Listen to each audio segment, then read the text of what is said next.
La última revisión sistemática sobre transmisión vertical fue publicada el 4 de septiembre. Incluyó 39 estudios y ninguno informó la transmisión de SARS-CoV-2 de la madre al feto en el útero. Sin embargo, cada día son más los reportes de casos aislados que muestran evidencia del paso del virus por vía transplacentaria durante el embarazo. Los resultados que hemos encontrado en el instituto son sumamente interesantes. Queremos compartirlos, queremos platicarlos contigo. Te invitamos este próximo 23 de septiembre a las 12 horas al webinar SARS-CoV-2, Evidencias Clínico-Moleculares de Transmisión Vertical. La doctora Cecilia Helguera nos platicará sobre los retos a los que se ha enfrentado para interpretar de forma racional los resultados de la prueba diagnóstica. Y la doctora Yolotzin Valdespino nos platicará sobre los fundamentos de la transmisión vertical y la afección de la zona de intercambio fundamentados en su caracterización histopatológica. Coordina el doctor Salvador Espino. Regístrate ya en imper.mx. Eventos sin costo. Instituto Nacional de Perinatología, Ética y Humanismo.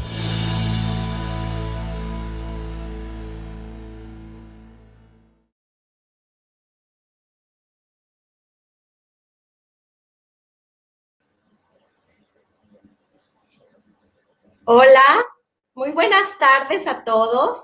Mucho gusto. Soy la doctora Verónica Flores y en nombre de la Dirección General y del director Jorge Arturo Cardona Pérez, así como de la Dirección de Educación en Ciencias para la Salud y su directora, la doctora Viridiana Gorbea Chávez, les doy la más cordial bienvenida.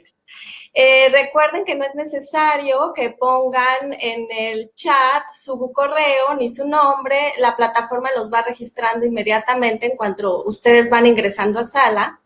El chat está abierto para ustedes, pueden hacer todas las preguntas que quieran para los ponentes, se las vamos a hacer al final de las pláticas, las más relevantes por supuesto, en lo que tengamos de tiempo, y también lo pueden ocupar para decirnos de dónde son y de dónde nos visitan y comentarios, sean bienvenidos y siéntanse libres. El día de hoy con un webinar de lo más relevante para nosotros, que nos dedicamos a la salud perinatal. Y les presento a nuestro coordinador del día de hoy, el doctor Salvador Espino Isosa. Él es especialista en ginecología y obstetricia, tiene una subespecialidad en medicina materno-fetal, es maestro en ciencias y actualmente el doctor Salvador Espino es el subdirector de educación clínica en el instituto. Bienvenido, Salvador. Muchas gracias, Vero. Muy buenas tardes tengan ya todos ustedes. Déjenme platicarles que este webinar para nosotros es muy especial. Nos sentimos muy orgullosos de los datos que hemos generado aquí en el instituto y particularmente porque empezamos hoy con nuestro ciclo de COVID-19 en el periodo perinatal. Les platico que el día 18 de abril recibimos la instrucción de nuestro director, el doctor Jorge Arturo Cardona, de enfocarnos en diferentes proyectos de investigación para poder ahondar en el fenómeno, en la interacción que tiene la infección con el periodo perinatal, tanto cómo se modifica el curso clínico y pronóstico de la infección en función del embarazo y cómo la infección modifica el curso pronóstico del mismo.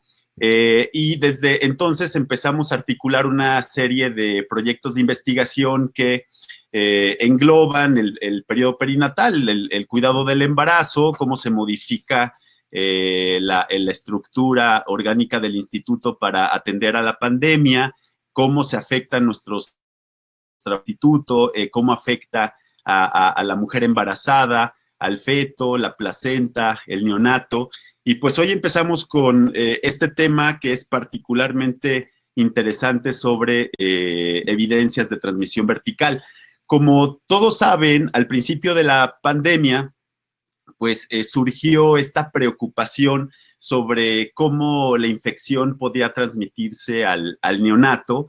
Y originalmente tomamos una publicación de Lancet que analizaba únicamente 9 casos de embarazos publicados en el hospital de la Universidad de Wuhan, que sugerían que no existía esta transmisión vertical. Sin embargo, pues la población tan pequeña que fue estudiada, pues otorgaba datos insuficientes para poder tener una respuesta satisfactoria.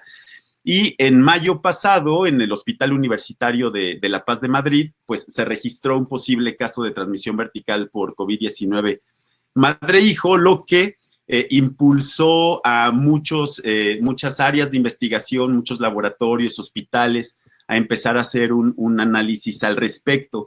De forma muy interesante, en el último congreso de la Sociedad Europea de Reproducción Humana, el doctor Ghulam Bahadur presentó su revisión sistemática de 846 mujeres con COVID-19, en donde se analizaron 688 bebés hijos de madres positivas, y concluye que la transmisión vertical es realmente posible y que no se puede descartar, pero la prueba definitiva la obtuvimos el 14 de julio en la publicación del Hospital de Antoine Becler en París, en Nature Communications, en donde el doctor Vivanti pues demuestra esta transmisión del virus a través de la placenta, manifestaciones clínicas en el neonato consistentes con signos neurológicos y con síntomas de COVID-19. Y esa es la razón por la cual consideramos particularmente interesante traer a colación esta pregunta en este primer webinar, y para tal caso, para analizarla y resolverla, pues hemos decidido hacer coincidir a dos de las investigadoras más relevantes del instituto, con dos puntos de vista muy complementarios. Por un lado, va a presentar sus datos de prueba diagnóstica la doctora Cecilia Helguera. Ceci es jefa del departamento de inmunobioquímica de aquí del instituto y ha sido la responsable de montar la prueba diagnóstica y validarla en toda nuestra población, tanto de mujeres embarazadas, neonatos, como en nuestra población de trabajadores del instituto. Ella nos va a platicar los hallazgos que sugieren y fundamentan esta transmisión vertical madre e hijo. Y posteriormente nos va a platicar la doctora Yoleotzin Valdespino. Ella es jefa del departamento de patología de aquí del instituto, pues sus hallazgos en los cortes histopatológicos de placentas que pues tienen una doble interpretación. Por un lado, el apoyar esta suposición, esta hipótesis de transmisión vertical, y por otro lado también fundamentar la afección en la zona de intercambio, que se convierte en un factor de riesgo para el adecuado crecimiento y desarrollo fetal. Entonces, pues sin más, le paso la palabra a la doctora Cecilia Helguera para que empiece su exposición. Como dijo Verónica, al final del webinar tendremos un espacio para preguntas y respuestas. Entonces, por favor, con toda confianza, mándenos su serie de preguntas para abordarlas. Desde ahorita les digo que nosotros también tenemos todavía muchas más preguntas que respuestas, pero poder propiciar esta interacción con todos ustedes. Muchas gracias por su asistencia y disfruten el webinar.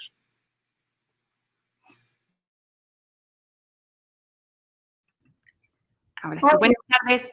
Buenas tardes a todos. Muchas gracias, Salvador, por la presentación. En efecto, el día de hoy nuestra intención principal es mostrarles pues los datos que hemos generado en el instituto, que a nosotros nos dicen que esta transmisión vertical sí es posible. Lo que nos da también cierta certeza, cierto gusto, es cómo estos últimos 2 meses empiezan a salir también, aunque sean casos aislados, en donde ya hay hallazgos en diferentes tejidos que empiezan a hacer a la comunidad mundial sospechar fuertemente sobre esta transmisión, y además a decir que definitivamente sí falta muchísima investigación. No podemos hacer conclusiones con las series de casos que se tiene que analizar muchísimo más, diferentes muestras, dar un seguimiento y de esta forma tener una mejor conclusión.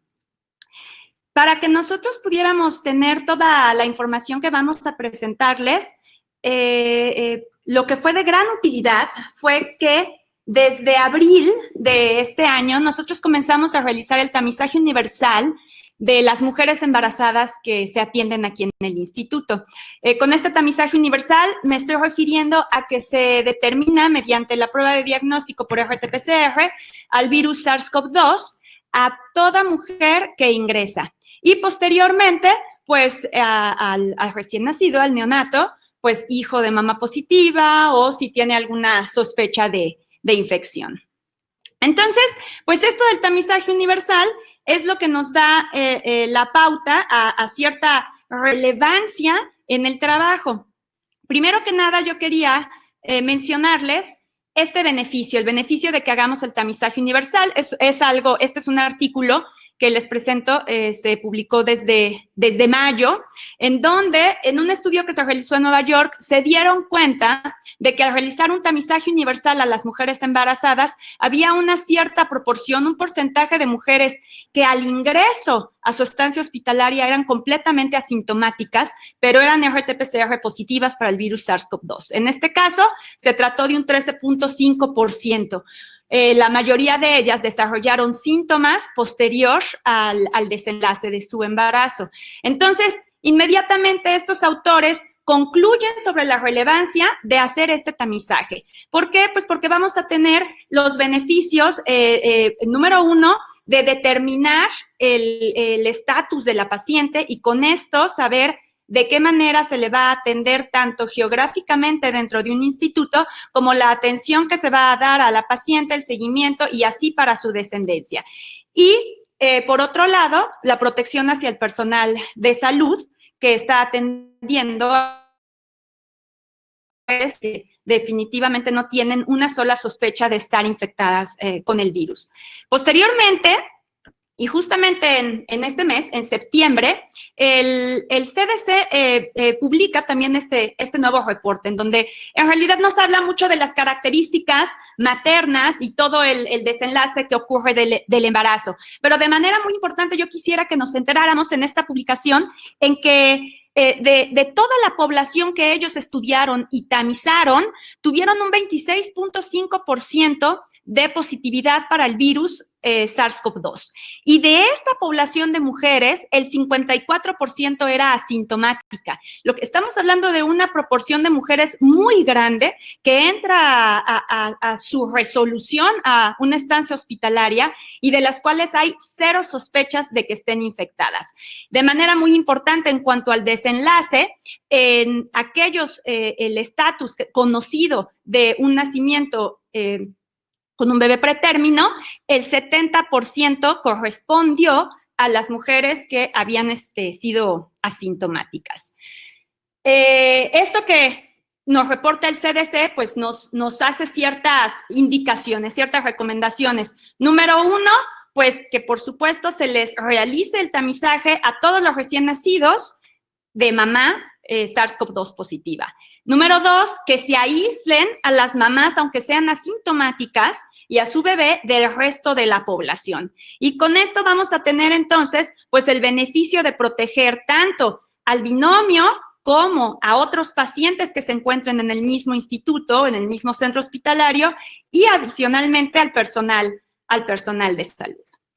Pero bueno, ¿cómo es que nosotros en el INPER estamos abordando esta situación? Como les decía, desde finales de abril empezamos a realizar el tamizaje y, por supuesto, utilizando la técnica de diagnóstico que para ese entonces era lo que se sugería tanto por las normas internacionales como por las propias, las nacionales del INDRE. Y bueno, les presento este artículo que es muy reciente, en donde nos reportan todas las técnicas de diagnóstico que se encuentran ahorita disponibles, las técnicas para la determinación del virus. Esto también es una publicación de este mes. Y entonces lo que podemos ver es que siempre vamos a tener esta gran división entre la determinación directa del virus o la determinación de la respuesta inmune. Y que con estas dos determinaciones podemos identificar la infección por el virus. Por supuesto, la determinación de anticuerpos, sobre todo de clase IgG, que son los que hasta ahorita han demostrado una alta especificidad viral, pues no nos indican exactamente el punto en el que se encuentra la infección.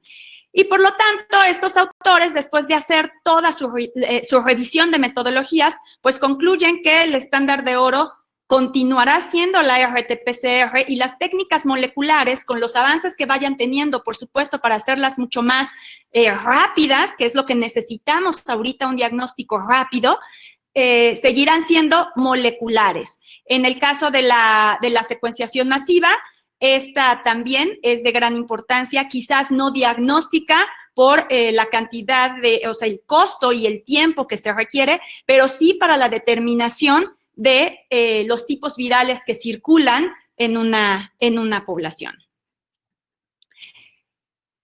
Esta RT-PCR, que es nuestro estándar de oro, pues por supuesto para que nosotros la podamos emplear y digamos que estamos realizando un diagnóstico adecuado, pues tenemos que irnos un poco hacia atrás y tomar en cuenta varios puntos que su implementación, su estandarización y su cuidado adecuado son muy importantes para que nosotros podamos interpretar de manera correcta el resultado.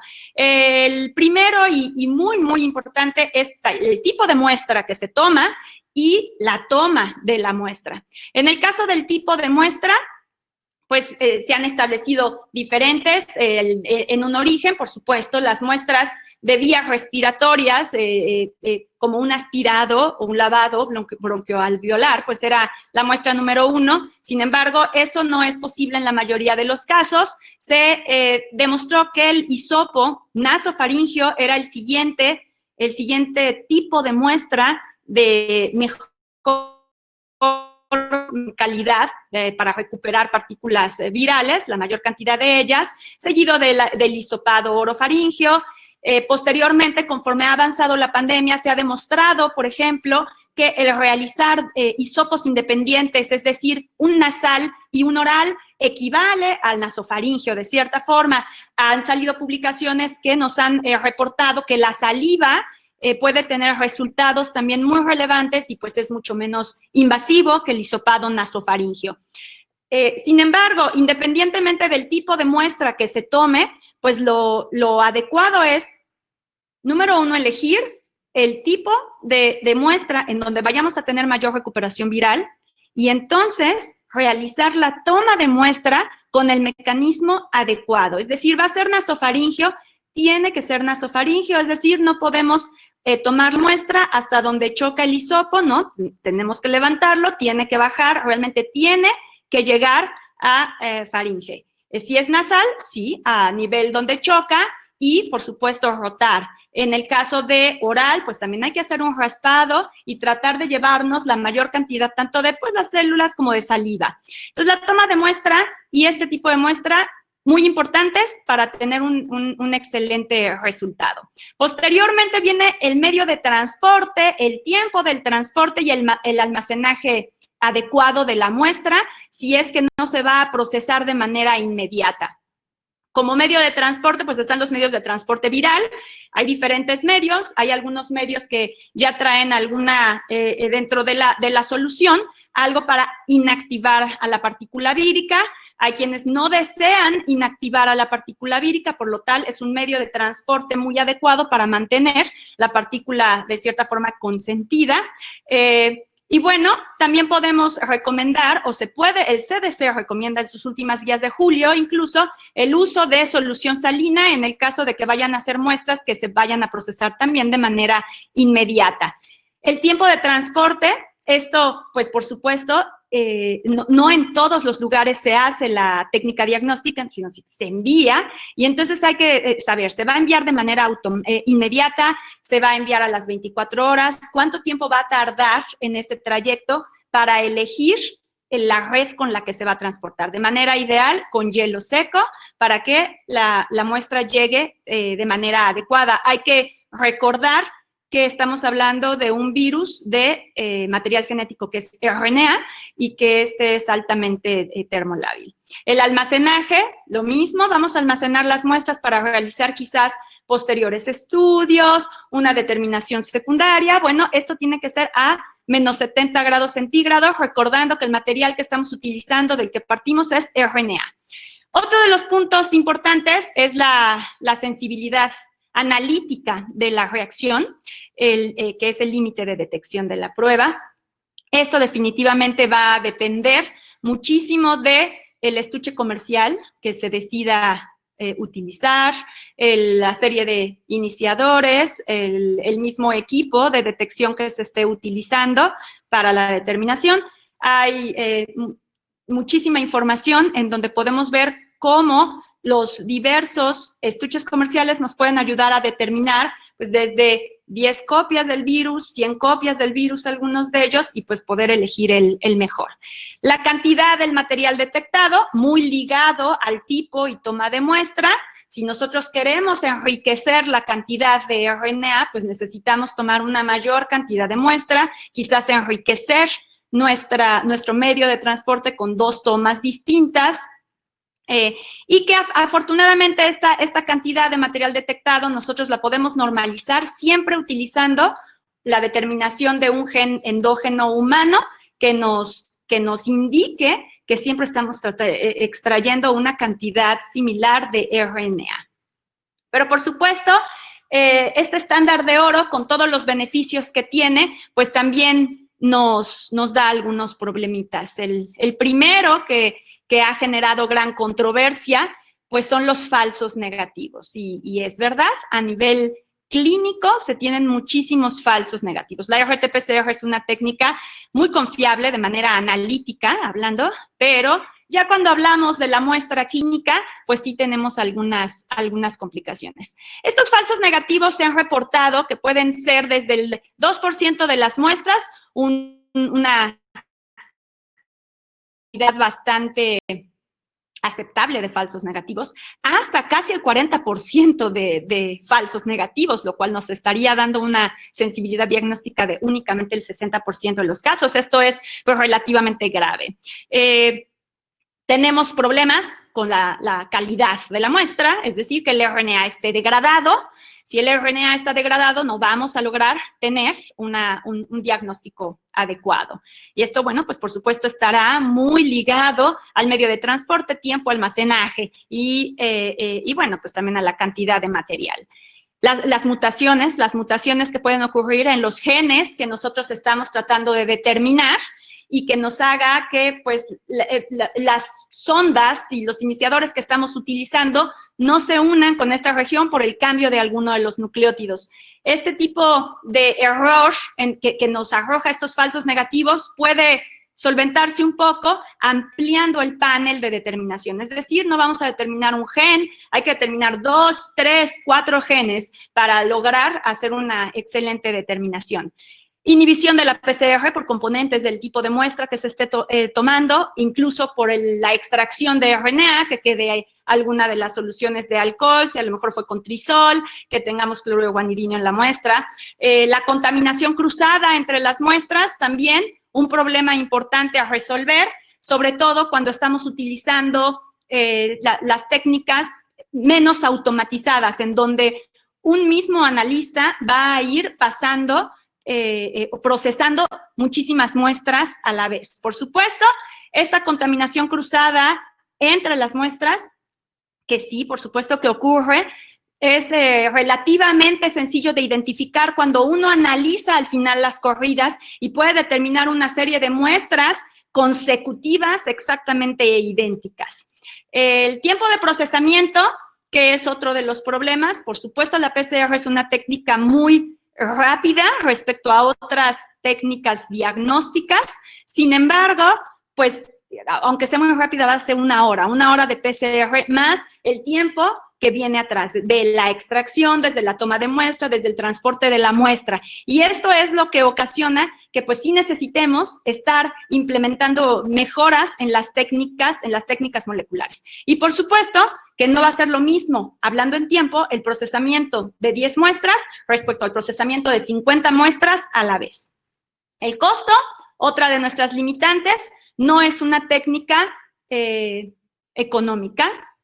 Y por supuesto, dependiendo del grado de automatización que nosotros deseemos, pues va a ir en incremento. Y claro que si uno lo ve como una PCR, no suena caro, pero cuando ya estamos hablando de que van a ser 10,000 reacciones, pues es cuando el costo empieza a ser una limitación.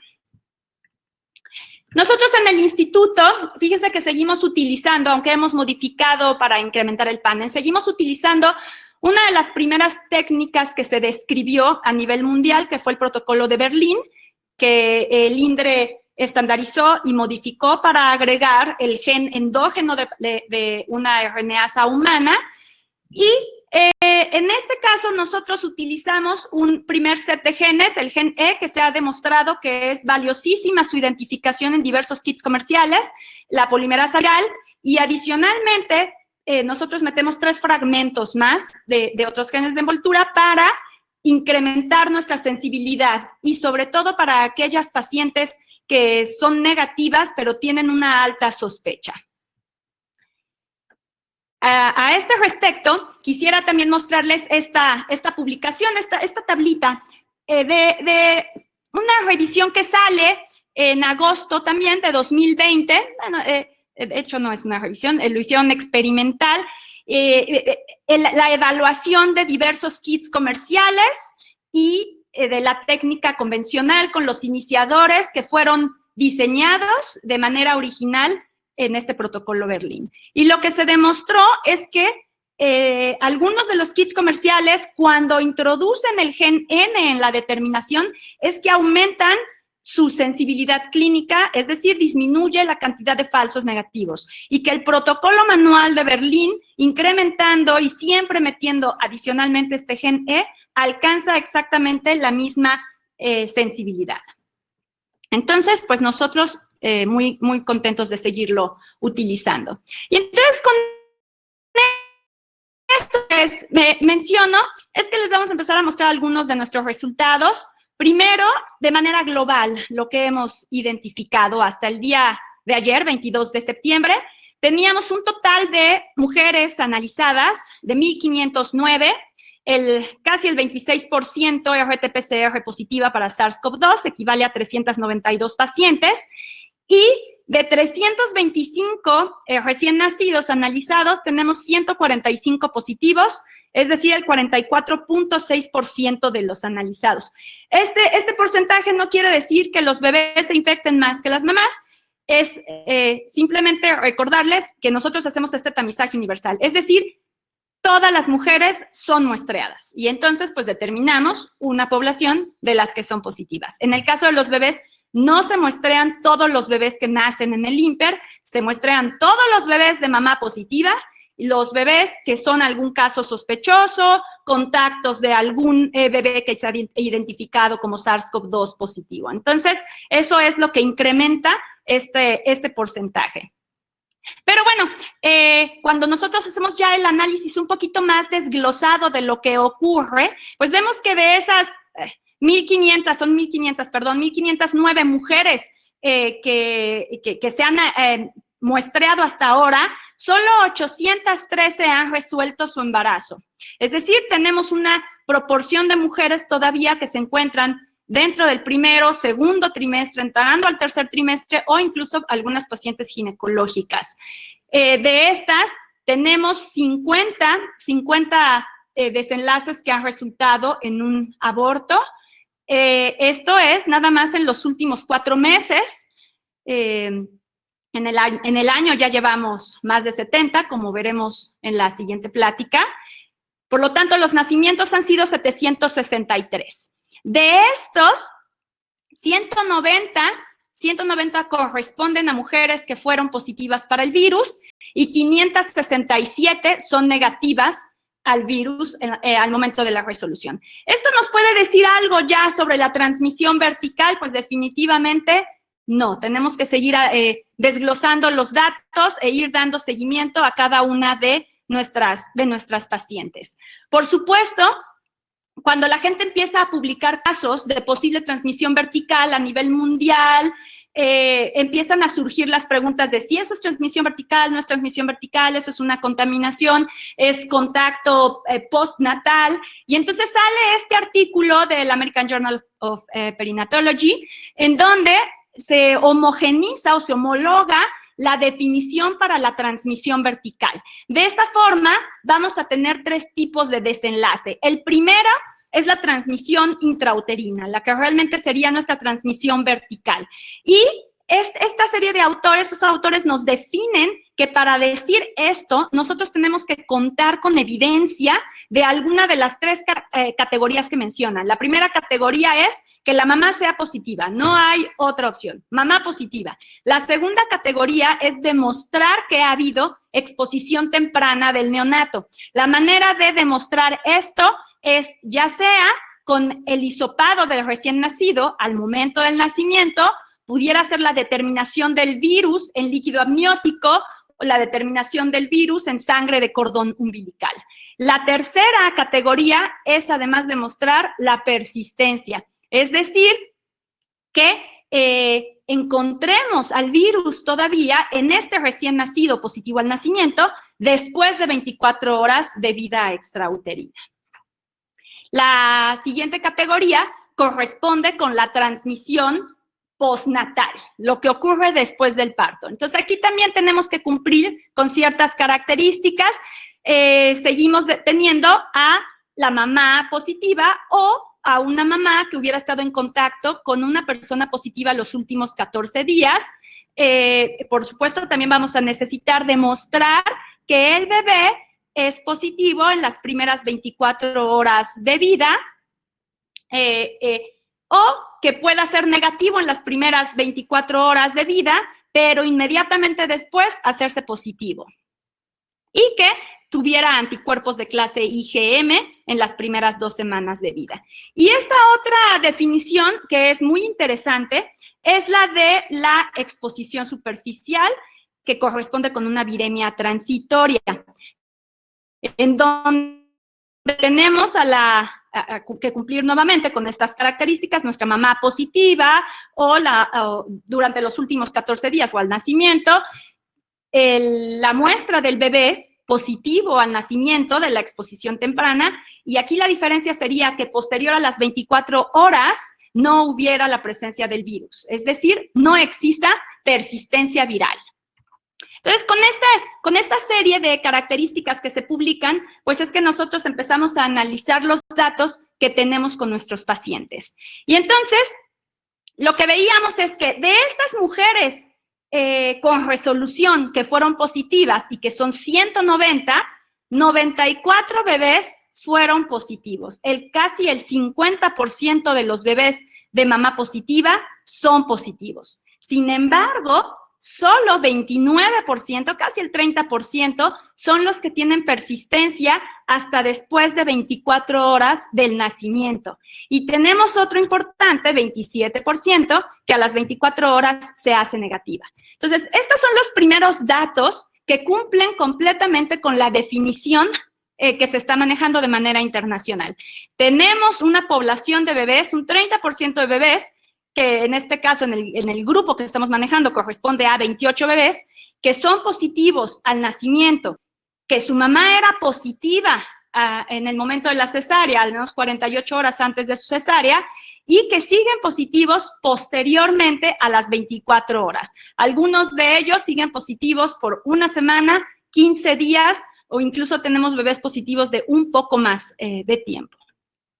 Nos fuimos un poquito más allá porque también tenemos mamás negativas analizadas. De estas, 567 mujeres negativas que han resuelto su embarazo aquí con nosotros, pudimos analizar el binomio de 117 de ellas. Y de manera sorprendente encontramos que 43 bebés, que corresponden al 37%, fueron positivos a la prueba de RT-PCR por SARS-CoV-2, pero solo casi el 8% son los que permanecen persistentes después de 24 horas. Un 14% es una viremia transitoria y, bueno, un porcentaje también importante, casi 16%, no tienen prueba a las 24 horas. Pero, entonces, ¿aquí qué pasa con este 8% de bebés persistentes nacidos de mamá negativa en el momento de la resolución. Lo único que nosotros sabemos de estas mujeres es que eran positivas 48 horas o 24 horas antes de la cesárea. No sabemos antes cómo estaban. Es decir, podemos tener un falso negativo o podemos tener una mujer que fuera negativa ya en el momento de la cesárea, pero que hubiera sido positiva unos días anteriores. Entonces, aquí solo nos queda la pregunta, ¿será esto una cuestión de transmisión intrauterina o es una transmisión quizás postnatal persistente?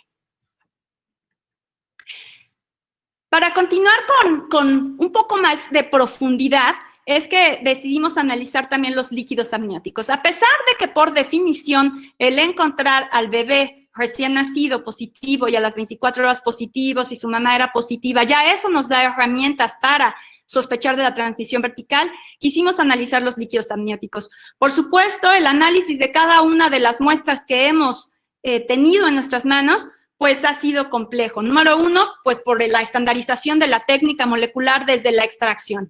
Pero número dos, y muy importante, la obtención de la muestra. En el caso del líquido amniótico ha sido realmente un reto, ha sido muy complicado que se obtengan los líquidos de la manera ideal. Entonces, la mayoría de los líquidos amnióticos que obtenemos se tienen que desechar, vienen contaminados. Si se rompe las membranas, pues por supuesto también hay sangre, y entonces son muestras que no podemos tomar en cuenta. Entonces, en el momento de la cesárea y antes de la ruptura de membranas, se tiene que tomar el líquido amniótico, pues con una técnica prácticamente como si fuera una amniocentesis. Hasta ahorita solo hemos logrado recuperar 30 líquidos con la calidad adecuada, pero el 53% de ellos, es decir, 16, han sido positivos a la RT-PCR por SARS-CoV-2.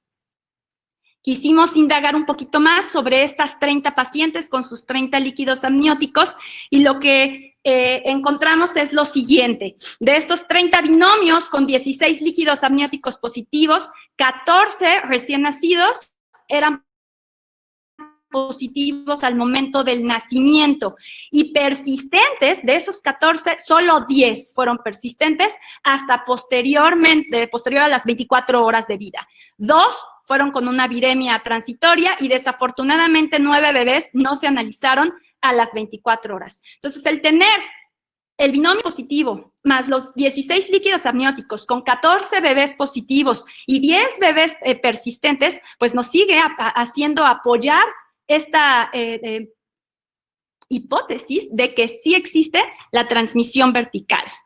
Hicimos la relación entre todas estas muestras y lo que encontramos cuando vemos ya como un conjunto a las mamás con su líquido amniótico y con su bebé, es que 10 de ellos, tenemos 10 binomios muy bonitos en donde tenemos a la mamá positiva, su líquido amniótico positivo y el bebé positivo al nacimiento. Cuando vemos estas 10 muestras que son las que convergen y vemos qué sucede además con las definiciones, vemos que 5 corresponden con una probable infección intraamniótica, es decir, de esos 10, 5, además de haber salido positivos al nacimiento, siguieron positivos después de las 24 horas de vida. 3 corresponden con una transmisión postnatal porque fueron infectados un poco después del nacimiento que dieron positivos y 2 corresponden con la exposición superficial o la viremia transitoria, es decir, fueron positivos al nacimiento y negativizaron a las 24 horas de vida. Adicionalmente, pues hemos analizado otro tipo de muestras que también han empezado a salir publicaciones al respecto. Tenemos leche materna. En la leche tenemos 40 pacientes analizadas, 14 de ellas son positivas al virus en la leche materna y desafortunadamente tenemos una mamá persistente que ha dado positivo en leche materna, bueno, y también en su hisopo faríngeo, durante 9 semanas posterior al nacimiento del bebé. Y de manera también interesantísima para la definición de la transmisión vertical, pues hemos colaborado con el grupo del Departamento de Patología, con la doctora Yolo, que nos va a platicar inmediatamente sus hallazgos, y hemos estado analizando también la placenta. Los problemas también que tenemos con el análisis de la placenta y que afortunadamente se han podido ir solucionando en el curso de la pandemia es que también la placenta tiene que ser colectada en el momento de la cesárea y en ese momento la tenemos que poner en el RNA Later o en RNA Shield para preservarlo y congelarlo o procesarlo de manera inmediata. Hasta ahorita hemos analizado 133 placentas y 67 de ellas han sido positivas al virus SARS-CoV-2. Entonces, con estos datos, con este resumen de los datos que les estamos presentando el día de hoy, pues tenemos la opinión de que sí es posible la transmisión vertical, que cada día que están saliendo los diferentes casos aislados, 2 casos, de una serie de 9 casos hay 4 probables, pues nosotros creemos que lo único que sucede es que necesitamos todavía hacer estudios con una población muchísimo mayor para que encontremos esto que nosotros ya estamos viendo en nuestra población. Entonces, pues no me queda más que agradecerle definitivamente al grupo del INPER. Esto se ha hecho con ayuda de pues de todos los que trabajan aquí desde los quirófanos administrativos. Ha sido un trabajo realmente multidisciplinario y por supuesto de manera muy especial yo le agradezco al equipo de biólogos moleculares que trabaja conmigo, que no han tenido ningún pero en estandarizar las técnicas para las diferentes muestras biológicas y bueno, pues han sido muy entusiastas con este proyecto de investigación que por supuesto tiene una aplicación relevante. Muchísimas gracias.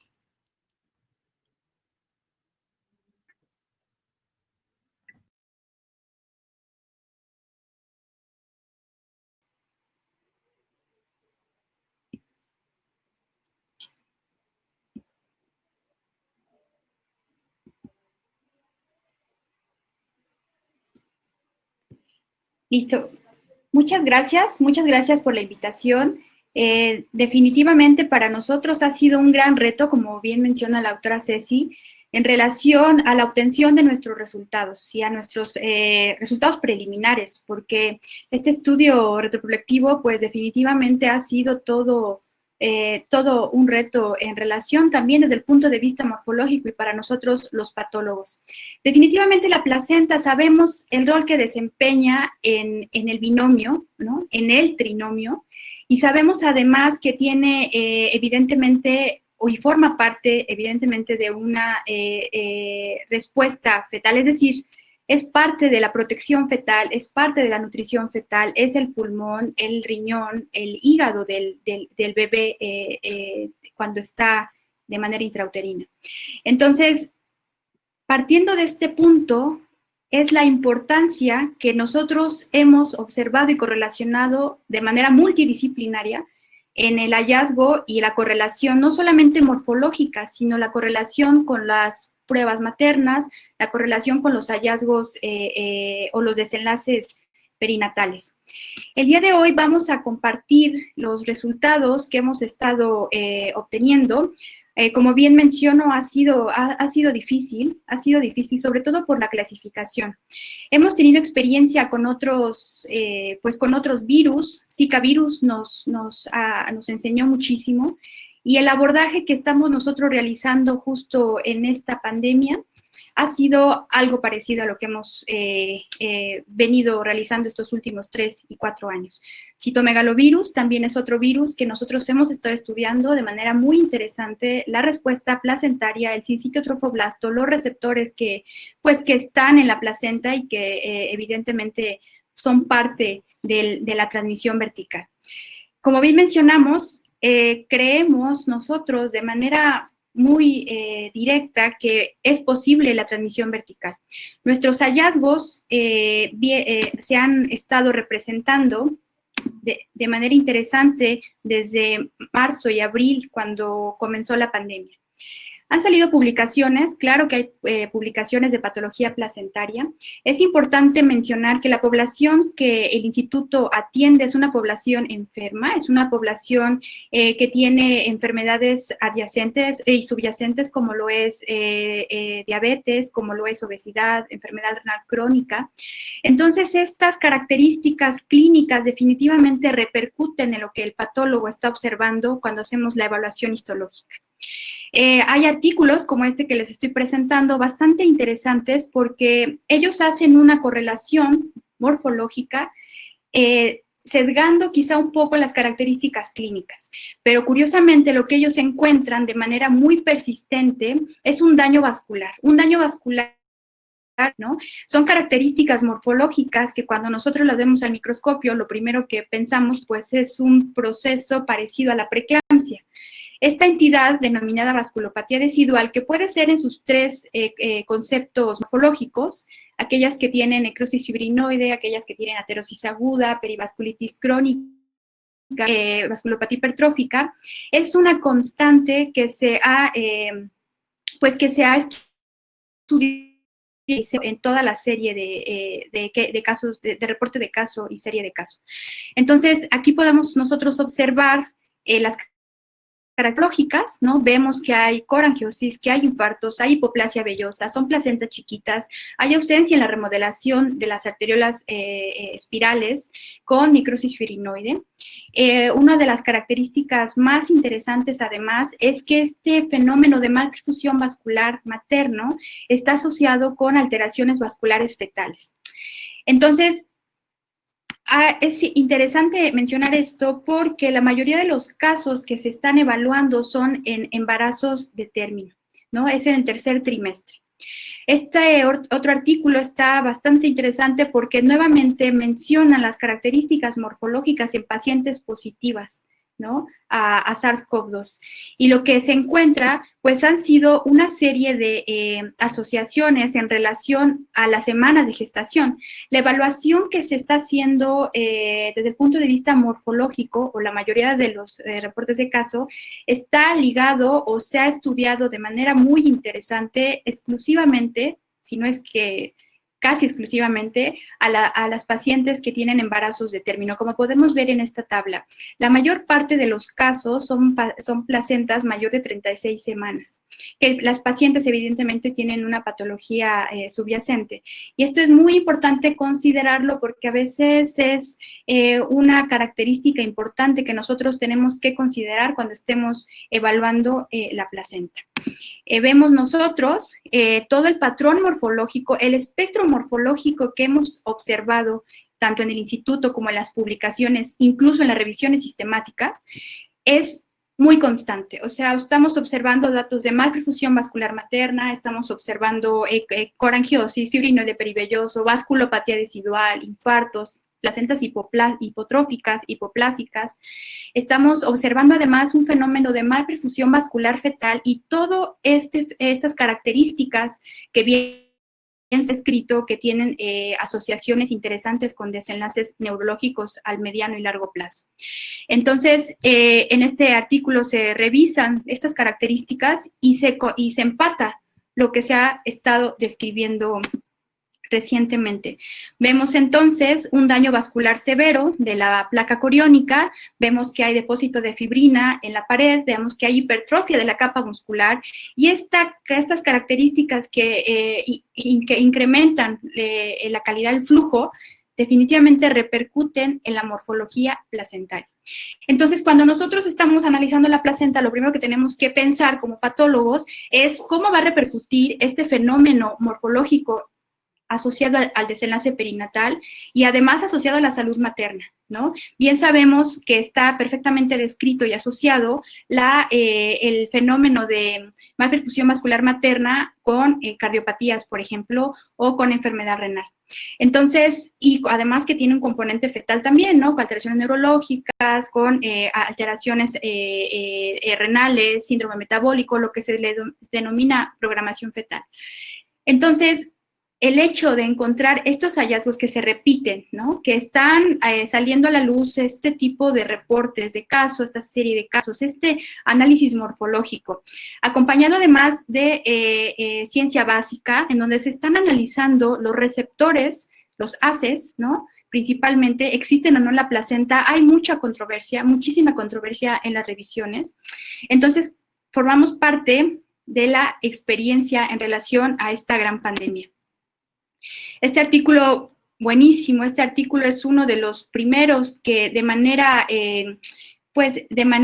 integral hacen una evaluación placentaria, ¿no? Hacen una evaluación en relación a la inflamación que se observa con técnicas de inmunomarcación, hacen evaluaciones con microscopía electrónica y además hacen evaluaciones con inmunoperoxidasa, ¿no? Entonces, cuando observas este primer reporte, que está, como bien menciono, muy completo, lo primero que te asusta es pensar cómo encuentras estas placentas en pacientes mexicanas, en pacientes que, como bien hemos mencionado, pacientes enfermas, pacientes que tienen antecedentes clínicos muy importantes con desregulación metabólica, con activación o quizá esta cascada del sistema renina-angiotensina-aldosterona. Entonces, el ver estos artículos y pensar en nuestra población, al menos institucional, nos alarma de una manera muy, muy importante, ¿no? Tenemos ahora esta revisión, este reporte de caso, en donde se analiza la transmisión transplacentaria de SARS-CoV-2. Es un bebé que tuvo alteraciones neurológicas, por resonancia magnética se sugirió que tenía un fenómeno vascular y además, desde el punto de vista morfológico, tenía alteraciones en relación a la perfusión vascular materna con infartos, alteraciones relacionadas a inflamación en el espacio intervelloso. Sabemos que las villitis crónicas y la intervilitis crónica está asociado a alteraciones en el mecanismo o en la función de interfase.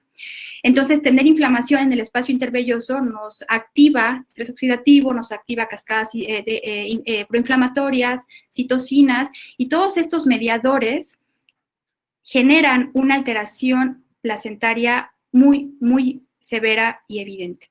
Entonces, este artículo lo que se revisa, pues, que se tuvo placenta positiva con todo el mecanismo que estamos viendo en la imagen, y además en las pruebas moleculares, hisopado neonatal, en placenta, líquido amniótico, el bebé fue positivo y además tuvo un desenlace neurológico importante. Esta revisión es una revisión sistemática que me parece bastante interesante porque se discuten, ¿no? Se discuten y se contrapuntean quizá todo el fenómeno que se ha observado en relación o no a la transmisión vertical. Hacen un análisis de 20 estudios, la mayor parte de ellos son serie de casos, en donde evidentemente se analizan los patrones morfológicos que sabemos que se describieron en 2016 en el workshop de Ámsterdam. Entonces, algo que se repite en esta publicación, que da mucho peso a lo que nosotros estamos observando, es justamente estas características de malperfusión vascular maternas asociada a vasculopatía decidual y malperfusión vascular fetal, ¿no? Entonces, esto nos abre un poco la puerta y luz hacia los hallazgos que estamos nosotros encontrando en nuestra población. ¿Cuál es el efecto del virus en la placenta? Hay muchísimas propuestas y es fascinante, de verdad, fascinante tratar de entender, ¿no? Los dos algoritmos o las dos vías de explicación. Aquellos en donde dicen que la placenta es una gran barrera que no te va a permitir que haya paso de virus hacia el feto, y aquellos en los que te dicen la placenta es una gran barrera, ¿no?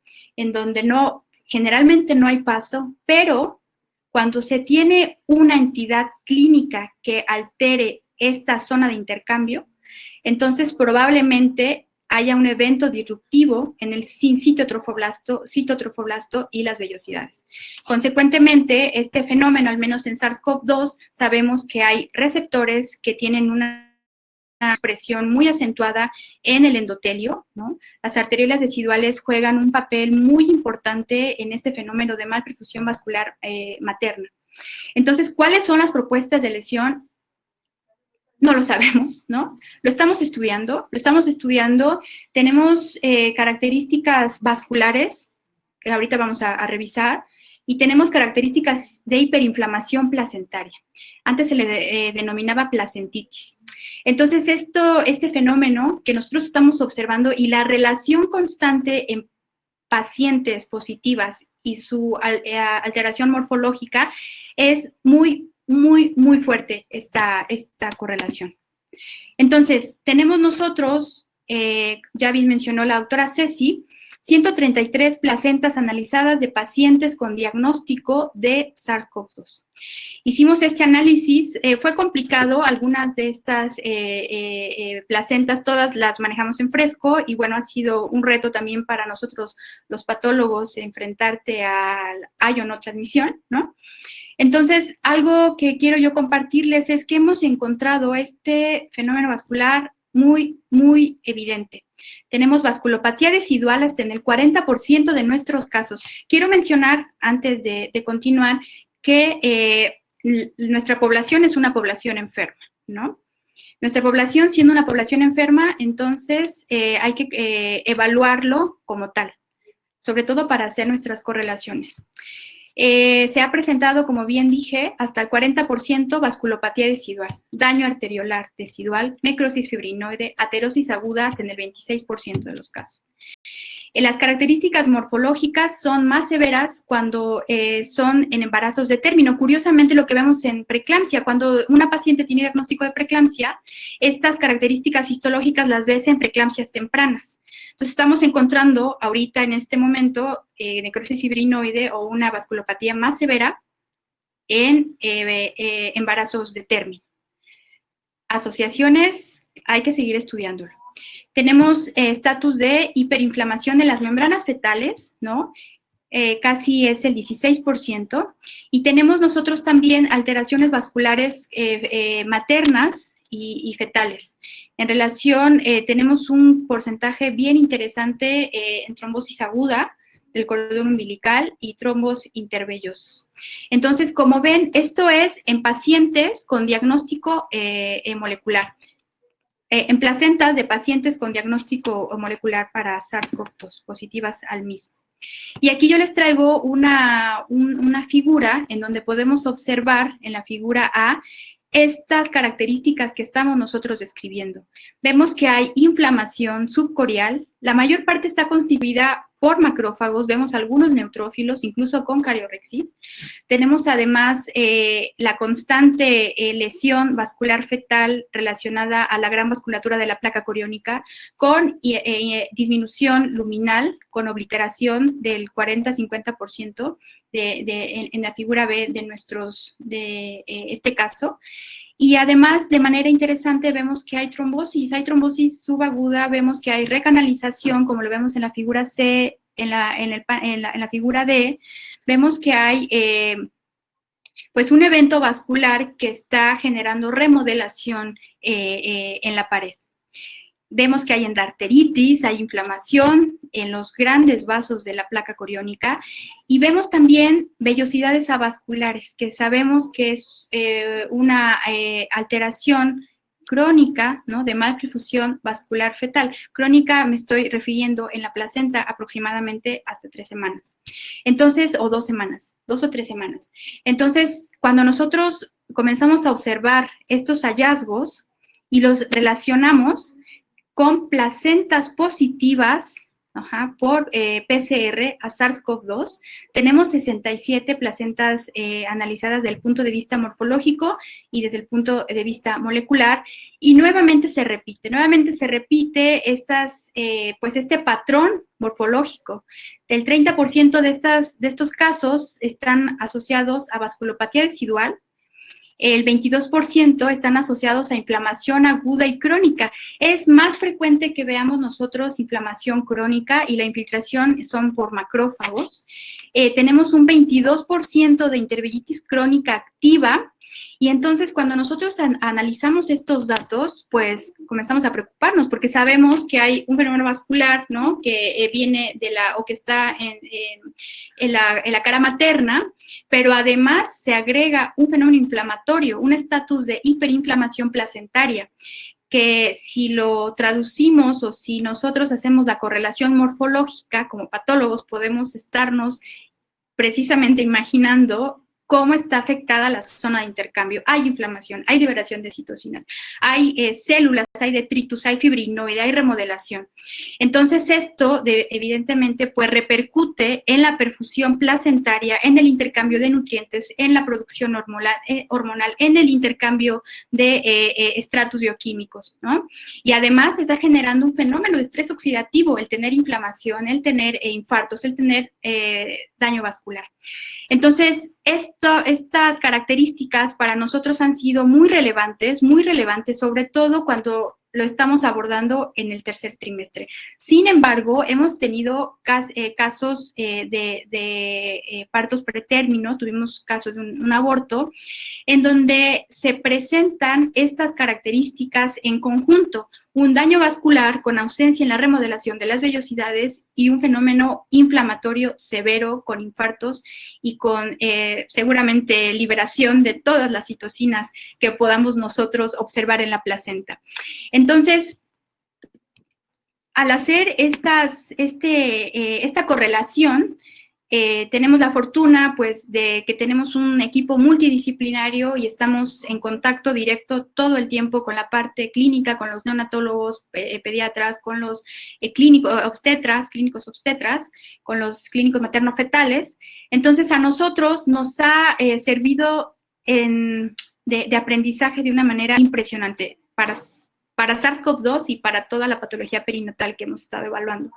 Entonces, dentro de los desenlaces perinatales, yo les estoy mostrando 4 ejemplos de pacientes que han sido positivas, de pacientes en hisopado, mamás positivas, que bebés han sido positivos, que la placenta ha sido positiva, que han tenido desenlaces perinatales como miocarditis viral, ¿no? Como lívidos reticulares y manifestaciones neurológicas. Estos son 2 artículos que, pues bueno, que están en revisión, en donde hemos tenido casos de acidemia fetal, un caso de asfixia perinatal, este caso recientemente, y estamos estudiando el componente orgánico de la autopsia que nosotros realizamos, y finalmente un aborto gemelar.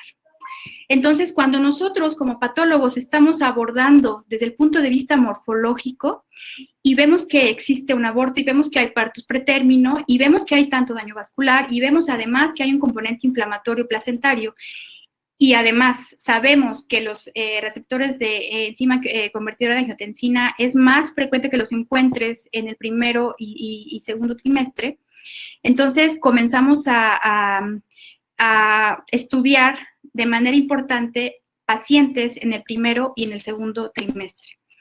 Que estas son las características morfológicas de los casos más severos que hemos tenido en relación a infección placentaria, con infección fetal y con infección neonatal y con infección materna, ¿no?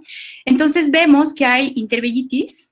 Imagínense ustedes en la imagen de la izquierda, hay infiltrado inflamatorio en la zona de intercambio, ¿no? En el espacio intervelloso. Entonces, esto pues repercute en el intercambio de todos los nutrientes. Y las alteraciones vasculares pues son parte de este fenómeno observado. Como podemos ver nosotros en la foto de la derecha, son infartos extensos y están asociados a inflamación en el espacio intervelloso. No es usual que lo veamos. Tenemos la fortuna de tener experiencia de casi 7,000 placentas observadas al microscopio y bueno, estas características morfológicas son muy, muy, muy sutiles. Y bueno, la infiltración macrofágica es extensa. Vemos la positividad para macrófagos en las vellosidades. Es todo el pigmento o toda la reacción café que estamos observando. Entonces, el componente inflamatorio en algunos casos es macrofágico y en otros casos es mixto. Y quiero presentarles algo que hemos nosotros estado estudiando. Tenemos un protocolo muy interesante de muerte fetal, pero nos estamos enfocando ahora en los abortos, ¿no? Vean ustedes la cantidad de abortos de 2017 a 2020, ¿no? 2020, el corte que hicimos fue el 31 de agosto. Si ven ustedes, tenemos casi la misma cantidad en 8 meses de abortos en relación a los años previos. Esto no sabemos estrictamente cuál sea el por qué, pero creo que es un foco que tenemos que estudiar, ¿no? Es un foco es una ventana, una gran pregunta. ¿Qué correlación existe? Y más en esta pandemia, en este momento. Que están ustedes observando son los casos de mamás positivas, ¿no? Entonces, no sabemos, estrictamente no sabemos cuál sea o cómo empatar estos datos, pero pues es una observación inicial que nos parece sumamente importante que reconozcamos en este momento. Tenemos un caso que comenzamos a trabajar en marzo de este año, fue uno de los primeros casos. Hicimos una autopsia una autopsia fetal, fue un embarazo gemelar, 13 semanas de gestación, y morfológicamente lo que se observa, pues es un daño vascular severo. Esto es, en la fotografía de arriba, en la de la izquierda, lo que podemos observar, pues es un fenómeno inflamatorio en la pared. Esto se denomina endarteritis, de los vasos de mediano calibre cardíacos. Vemos que hay en la fotografía de abajo infiltración macrofágica que, bueno, si nosotros lo comparamos con nuestros fetos de 13 semanas, no es lo usual. Vemos mayor cantidad de macrófagos, que esto definitivamente pues es algo interesante en correlación a lo que estamos observando. Se realizó estudio molecular, se hizo PCR en corazón, pulmón, en riñón y en placenta, y pues el resultado fue positivo para SARS-CoV-2. Entonces, hemos estado trabajando en relación a la inmunomarcación, hemos estado trabajando en relación a la microscopía electrónica, y pues bueno, lo que se está demostrando como muy posible causa es este efecto viral, como podemos ver en la microscopía electrónica, este virión radiado, ¿no? Que bueno, es parte de esta evaluación que hemos estado asociando. La placenta también tiene viriones, la placenta también tiene inmunomarcación, la placenta tiene inflamación. O sea, el hecho de que tú veas estas características, a lo mejor por PCR, con microscopía electrónica, con inmunomarcación, lo correlacionas con el daño placentario tan severo que estamos nosotros observando, asociado principalmente, repito, a inflamación y a vasculopatía decidual. Entonces, con estos hallazgos que nosotros estamos observando, pues es muy, muy importante seguirlos estudiando porque aunque no está de manera importante reconocida la transmisión vertical, estamos conscientes que es muy posible que exista, ¿no? Entonces, apenas se está haciendo esta evaluación morfológica, se está dando seguimiento a los embarazos de primero y segundo trimestre, que esto sabemos que el daño vascular que nosotros estamos observando y que vimos en estudios de autopsia, que se han representado en otros órganos, el daño placentario, este efecto o esta alteración inflamatoria y esta alteración vascular, pues va a repercutir o puede repercutir de manera directa en el crecimiento de la placenta, en el desarrollo fetal. ¿Cuál es la programación fetal de estos bebés? Entonces, hay muchas más preguntas que respuestas y creo que esto es lo más importante que tenemos que reconocer, la posible causa, no negarnos, la posible causa de transmisión vertical y la asociación con todo el fenómeno morfológico, molecular, clínico que estamos nosotros observando. La representación histológica está sugiriendo un estatus hiperinflamatorio, un estatus en el que altera la zona de intercambio y todo lo que conlleva alterar esta zona de intercambio, así como daño endotelial, ¿no? El daño endotelial asociado en la vasculopatía decidual, descrito en la vasculopatía decidual. Entonces, finalmente, la infección e inflamación multiorgánica generada por SARS-CoV-2 durante el primero y segundo trimestre debe alertarnos por posibles consecuencias fetales y desenlace perinatal adverso. Pues bueno, como ven, este ha sido un trabajo difícil, ha sido un trabajo que le hemos dedicado mucho tiempo, y pues bueno, esta es nuestra propuesta. Muchas gracias. Muchas gracias, Yolo y Ceci. Tenemos un sinnúmero de preguntas por demás interesantes. Quiero empezar pues platicándoles que tenemos un webinar de lactancia al que pueden acceder a través de Facebook, porque hay muchas preguntas de lactancia muy interesantes. Pueden acceder a través de YouTube. La postura institucional es no suspender la lactancia, pero viene muy pormenorizado en el webinar, entonces les recomiendo a todas aquellas personas que nos emitieron preguntas en ese sentido que lo consulten. También quiero comentarles que tenemos un ciclo de webinars especializados en las diferentes áreas que tienen que ver con COVID y salud reproductiva y perinatal. Entonces, no voy a abordar las preguntas que se van a tocar en esos webinars en específico. Las tenemos todas registradas. Vamos a pasar las preguntas para los webinars específicos para que sean abordadas y sean respondidas, pero pues no nos da el tiempo en esta ocasión para poder revisar de forma pormenorizada cada una de las preguntas. Les comento que este próximo lunes 28 de septiembre tenemos el webinar Los Derechos Humanos del Personal de Salud en la Emergencia por COVID-19, Violencia y Discriminación. Lo coordina la licenciada María Elena López Nieto y va a estar presente el doctor Arturo Cardona en ese webinar. Luego tenemos el 21 de octubre el webinar Aspectos Prenatales de la Infección por SARS-CoV-2. Ese es el webinar de medicina materno-fetal, en donde se van a presentar desde el punto de vista teórico y los resultados que hemos tenido aquí en el instituto sobre las repercusiones maternas de la infección de SARS-CoV-2, los hallazgos histopatológicos placentarios. Los va a volver a presentar Yolo para fundamentar cómo repercute a la placenta y la zona de intercambio.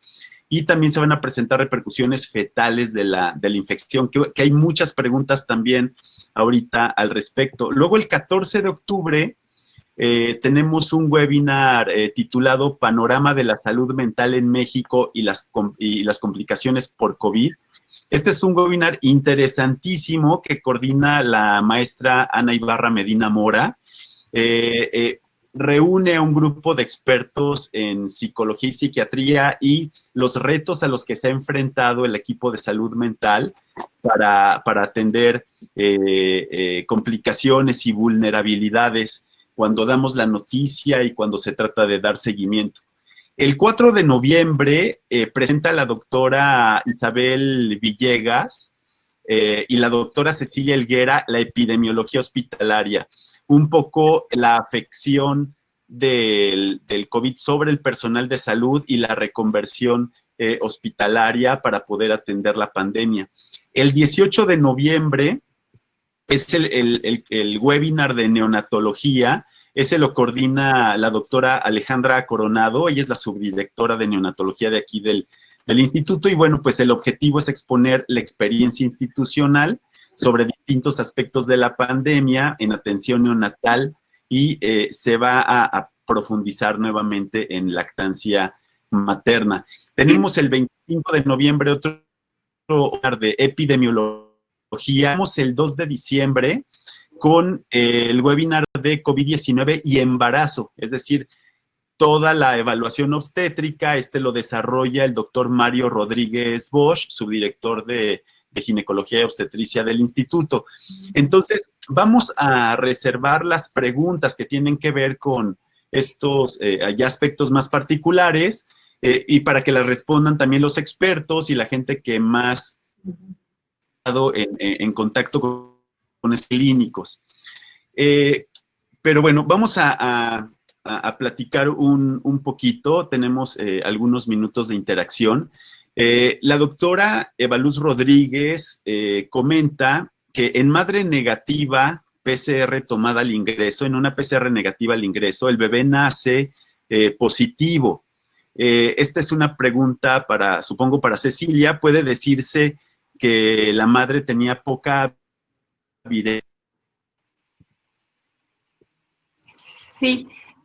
Sí, de hecho, como les comentaba, en nuestros casos de los bebés positivos, de mamás RT-PCR negativas, pues tenemos las dos propuestas. Una es que la mamá sea un falso negativo y, por supuesto, la otra es que la mamá, o bueno, claro, tenga una viremia muy baja, que sea indetectable por los sistemas. Y también está la propuesta de que haya tenido infección previa y que en el momento de la toma en realidad ya no se encontrara cursando con una viremia. Sin embargo, lo que sí se ha demostrado en la literatura es que en diferentes muestras biológicas tarda muchísimo más el virus en depurarse y muchas veces en la muestra respiratoria ya es negativo y no así en otro tipo de muestras. Entonces, pudiera ser posible que en realidad sí hubiera esa transmisión. No podemos asegurarlo al no tener el dato de la mamá. A lo mejor lo que se tendría que hacer es buscar anticuerpos en la mamá y ver que la mamá cursó con una infección. Asegurando que la mamá cursó con una infección, podemos decir que esa infección viene de la mamá. Ok.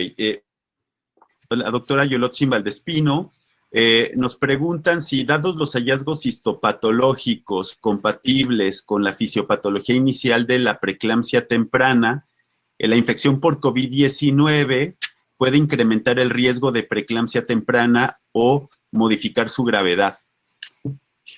Es una buenísima pregunta. Es una buenísima pregunta y yo creo que esto hay que estudiarlo. O sea, puede ser que sea un COVID, ¿no? Y hay algunos artículos que lo mencionan como un tipo de preeclampsia-like. Y morfológicamente lo que nosotros estamos viendo, pues es daño vascular, es muy parecido a lo que vemos preeclámpticas. Claro, no todas las pacientes preeclámpticas tienen este daño vascular y no todas las pacientes con COVID tienen este daño vascular, pero hay algo muy interesante que nosotros estamos observando. Además del daño vascular, empata la inflamación. La inflamación, lo que antes se le denominaba placentitis.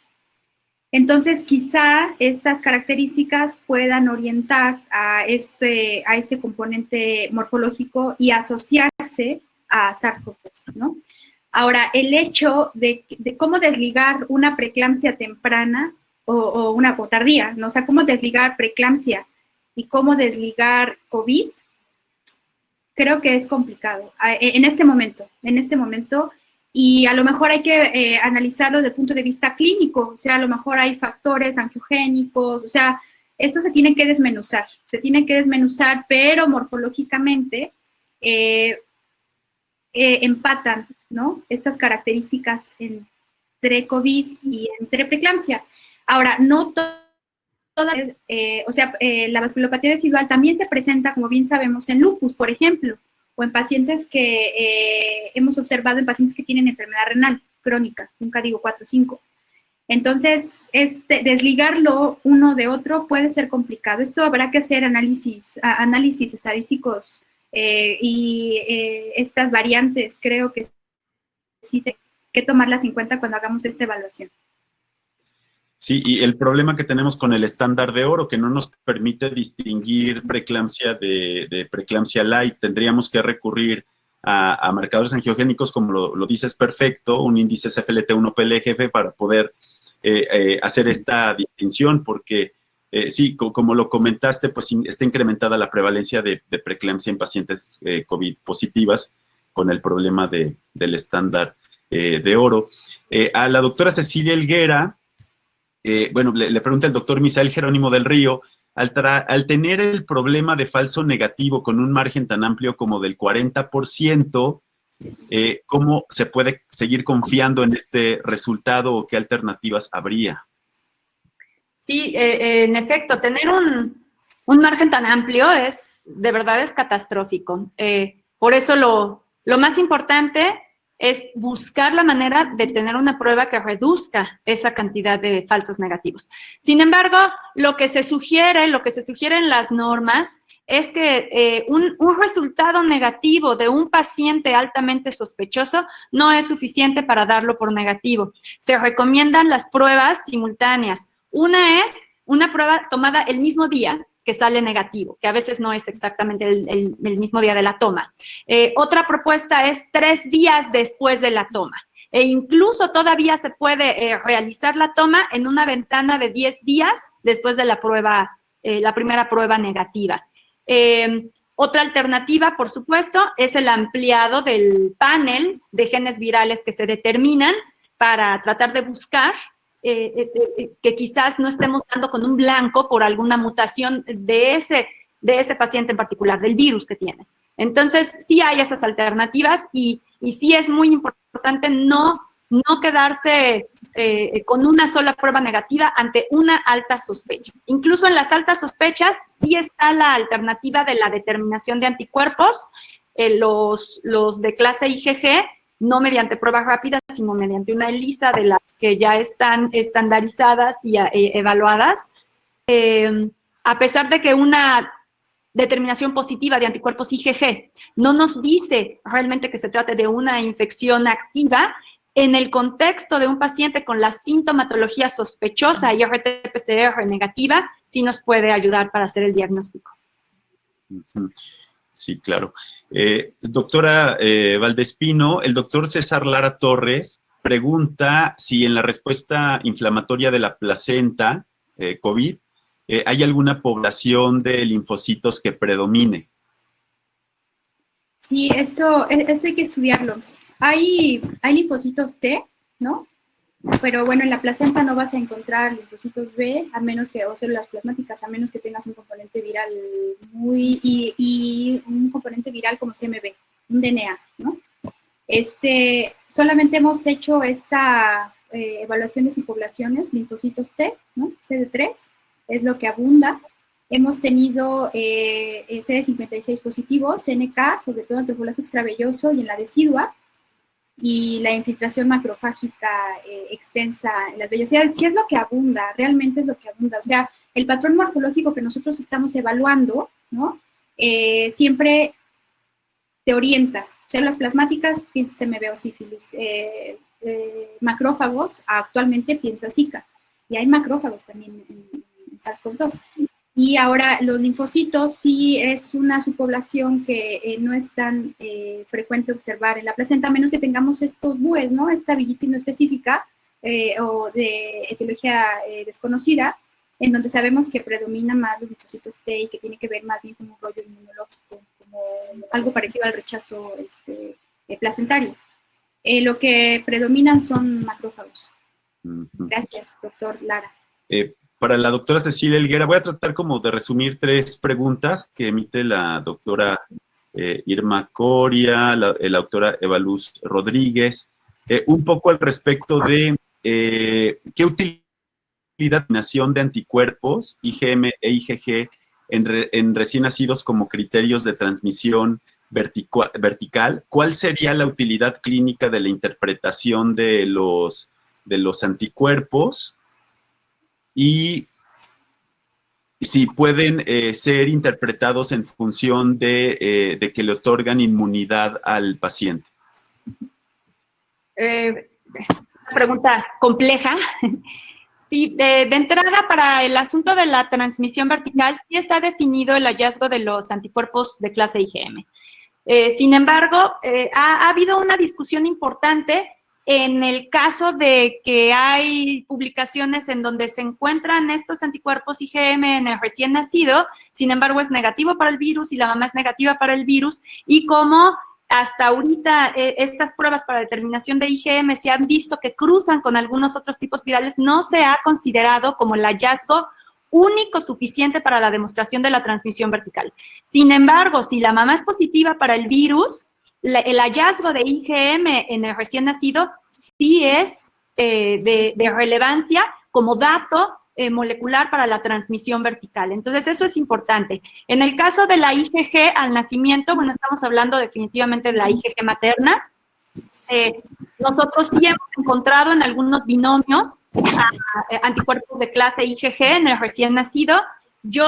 En lo particular, nosotros no tenemos suficiente información para hablar de protección, porque tenemos bebés que tienen IgG al nacimiento y tenemos bebés que tienen IgG al mes de vida o a los 2 meses con el seguimiento que hacemos. Sin embargo, son bebés que continúan positivos en el hisopado oral, porque nosotros a los bebés no les hacemos nasofaringio, hacemos un raspado oral y la recolección de mucha salivita, además de un hisopo rectal. Entonces, no podría yo decir que se trate o les confiera algún tipo de protección. Seguramente de alguna forma sí, pero no hay información suficiente al respecto. Creo que con eso contesto las 3. Ya se me olvidó la número 2. Sí, complicadas. Y para la doctora Valdespino, pregunta el doctor Eduardo Mayet Machado si los cambios vasculares que se observan tienen alguna relación con respecto a si la infección fue temprana o tardía en el embarazo. Ay, eso es una pregunta muy interesante. O sea, es una pregunta interesante porque depende de la resolución del embarazo y depende de la ventana diagnóstica. Si nosotros vemos un fenómeno vascular activo y destructivo, como es necrosis urinodiaterosis aguda, es en temporalidad, es a corto plazo, ¿no? Si vemos nosotros una remodelación vascular, hablando de la vasculopatía decidual, si vemos un fenómeno vascular hipertrófico, ¿no? Entonces, probablemente nos esté hablando de que en temporalidad que lleve un poco más de tiempo. La fisiopatología de estas dos es un poquito complicada explicarla, incluso en pacientes no COVID, por un lado.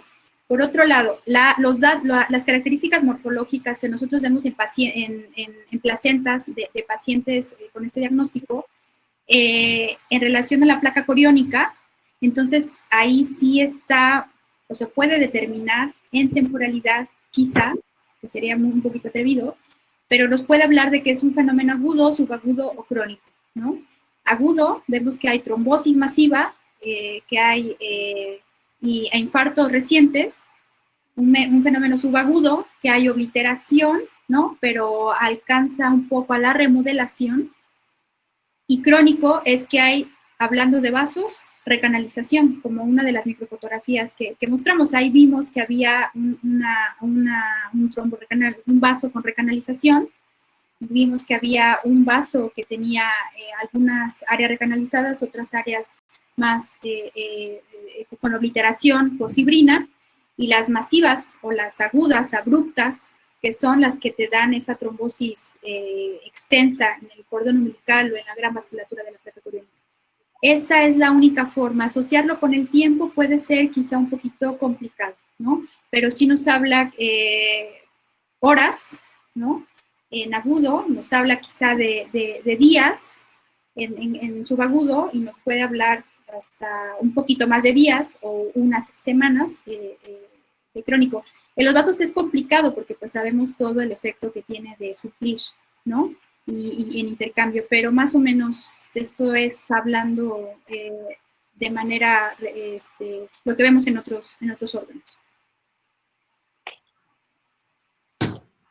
Creo que muy conectada con esta respuesta tuya, Yolo, la doctora Georgina Loyola Rodríguez pregunta: ¿los hallazgos isquémicos histológicos, hay algún dato que nos haga distinguir de vasculopatía previa o secundaria a infección por COVID? No, y eso es justamente algo interesante, o sea, eso es algo interesante, no lo sabemos, sabemos que la vasculopatía previa, ¿no? O bueno, sabemos que hay muchas entidades que te dan vasculopatía, y en nuestra población mexicana, obesa, sobrepeso, diabética, enferma renal, desligar una vasculopatía preexistente, es un poquito complicado. Eso quizá es uno de los factores más interesantes que nosotros tenemos que evaluar, porque pues son placentas de pacientes enfermas y placentas de pacientes que tienen un fenómeno vascular activado, ¿no? El 70% de las pacientes preeclámpticas te presentan vasculopatía, sí, es verdad, ¿no? Pero poder determinar si es preexistente o no es preexistente, creo que tenemos que hacer un análisis integral. O sea, la placenta no podemos verla de manera aislada. Tenemos que voltear a hablar con el obstetra, hay que preguntarles cómo están sus factores angiogénicos, su hemoglobina glucosilada, su fondo de ojo, hay que correlacionarlo con el peso placentario, hay que correlacionarlo con el peso fetal, ¿no? O neonatal, con el desenlace perinatal. Entonces, nos puede abrir quizá un panorama, ¿no? Son como las muertes fetales, o sea, no podemos categorizar estrictamente esta fue la causa de muerte, o sea, hay causas presentes posibles y probables. Entonces, probablemente, ¿no? Estas características histológicas en el rollo de la pandemia y en todo este contexto de población enferma, ¿no? Nos esté haciendo más bien la transmisión vertical. Creo que por ahí va esta pregunta que nos acaba de hacer. O sea, en pacientes que no tienen entidades preexistentes, como por ejemplo son, no sé, en Europa o en Finlandia, ¿no? No sé, que son pacientes que no tienen este estatus alterado, como nosotros. Entonces, el hecho de que incremente la angiogénesis, que tú veas corangiosis, que el hecho que tú estés viendo placentas con corio crónica por macrófagos en pacientes obesas, en pacientes diabéticas, enfermas renales crónicas, entonces esto nos está hablando quizá de que hay mayor producción de receptores, que hay disrupción de las 5 barreras del sincito trofoblasto para la transmisión viral, ¿no? Que sea eso está descrito, y que, bueno, puede generar que sea un factor muy importante para la transmisión viral transplacentaria, ¿no? Entonces, sí, es una pregunta bien interesante, pero creo que es muy poco el tiempo. Hay que analizarlo y asociarlo y estudiarlo de manera integral. Sí, y vasculopatías previas que se ven agravadas por la infección. Tú me platicabas algo muy interesante sobre el hallazgo de aterosis aguda, un hallazgo histopatológico, pues, particular de las preeclampsias tempranas en sus formas graves, en preeclampsias que están debutando de término, ¿no? Sí. Ok, bueno, pues por razones de tiempo vamos a dar por concluido el webinar. Hay muchísimas preguntas que se quedan en el aire. Hay muchas preguntas que nos emiten, que nosotros mismos nos estamos haciendo ahorita mismo. Un poco lo que comenta Yolo, súper interesante. Ahorita tenemos 65 pacientes positivas detectadas en primer trimestre, 133 pacientes positivas detectadas en segundo trimestre, 204 pacientes positivas detectadas en tercer trimestre. Y el seguimiento y el nacimiento, pues, nos van a arrojar, resultados un poquito más específicos para responder estas interrogantes sobre la afección en los diferentes momentos del embarazo. Yo quiero darles las gracias a todos los asistentes, a nombre de Ceci y de Yolo. Nos sentimos muy honrados y muy complacidos de haber podido compartir esta hora y media con todos ustedes. Les deseo mucho ánimo, mucha fortaleza en estos tiempos difíciles. Desafortunadamente, yo creo que ahorita ya todos podemos lamentar la pérdida de algún ser cercano, de algún ser querido, de algún maestro. Y bueno, que esto nos dé ánimos y fuerza y motivación para seguir investigando sobre esta enfermedad y cómo ayudar a nuestras pacientes. Se quedan con la doctora Verónica Flores, que les va a dar algunas recomendaciones y un cierre final. Muchas gracias nuevamente. Muchas gracias a todos. Nada más para finalizar, les quiero decir que si estuvieron en toda la presentación, como el 80% del tiempo de la presentación les va a llegar su constancia a su correo electrónico que registraron en el registro. Y nada más agradecerle a todos los que nos visitaron prácticamente de Latinoamérica y de toda la República, Guatemala, Perú, muchas gracias.